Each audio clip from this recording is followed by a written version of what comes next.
አንድ አባት በሬ ሸጠው ያገኙትን ጥለውት የነበረውን ሙሉ 100 ሺህ ብር በታማኝነት የመለሰላቸው ወጣት።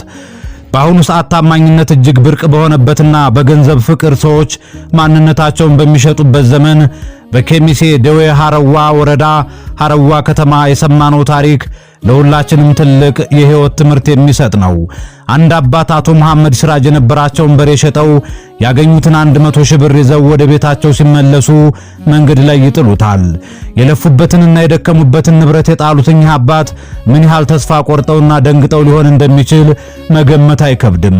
ነገር ግን ፈጣሪ ደግ ነውና ይህንን የወደቀ ገንዘብ መንገድ ላይ ያገኘው የባጃጅ ሹፌር ወጣት አህመድ አልሃዲ ነበር።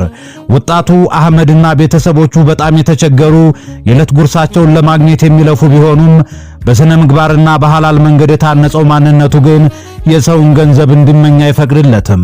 የገንዘቡ ብዛትና የራሱ ችግር ሳይፈትነው ወጣቱ አህመድ ብሩን ይዞ ወደ ከተማ በመምጣት ባለቤቱን በትጋት አፈላልጓል። በመጨረሻም በምስሉ ላይ እንደምትመለከቱት ሙሉ ገንዘቡን ለባለቤቱ ለአቶ መሐመድ ሲራጅ በታማኝነትና በጨዋነት አስረክቧል።